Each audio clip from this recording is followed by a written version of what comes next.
Alright, I'm going to show you some of the UI customization features that are coming in O2. We've got the same sort of setup from the previous videos for the demo. So we can click connect and you can see the default UI for connecting a wallet here. We've got some hover states, some default text, the Blocknative logo as default, and that's how a user can select their wallet. So we can go through, we can customize, we can start by customizing the logo and make that look like your app. So we can pass in the app metadata object to the initialization. We can name our app, so your app, wherever there's references to the app name, it'll refer to that name. Whenever there's references to the icon, it'll refer to that icon. And there's a description as well for areas where there might be a description. I've also added an agreement section here, which you can add to make a checkbox for users to agree to the terms and privacy conditions for your app. So we'll see how that looks.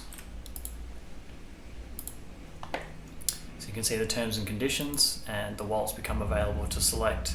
Once they've selected that, you can see this has now got the Ethereum logo, which would be your app icon logo. And so that's some slight customization starting there. Next we can customize some of the content using the I18N object.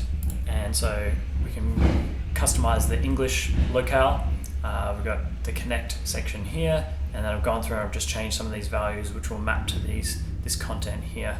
So I'll save that, do a refresh, and you can see that the content now matches what was in there, so it's quite easy to customize that.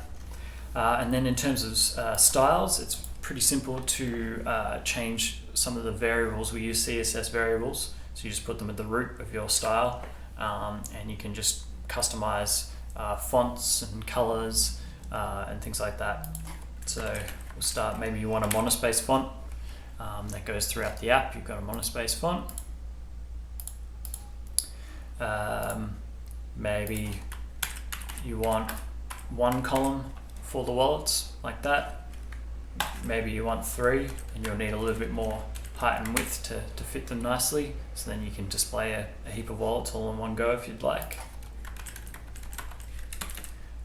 Save that back to the default. We can change the background of the sidebar and the color of the text. We can change that little progress bar there. We can change the header background and color.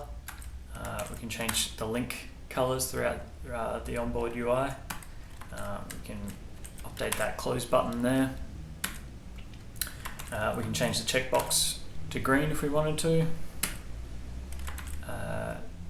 We can change the background of the hover for the button, so that's now yellow instead of that blue color.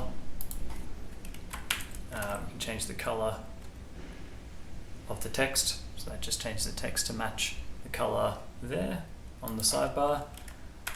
We can do the button border and the app icon border, and so there you have like a very different looking modal, and you can have that looking a lot more native to your app.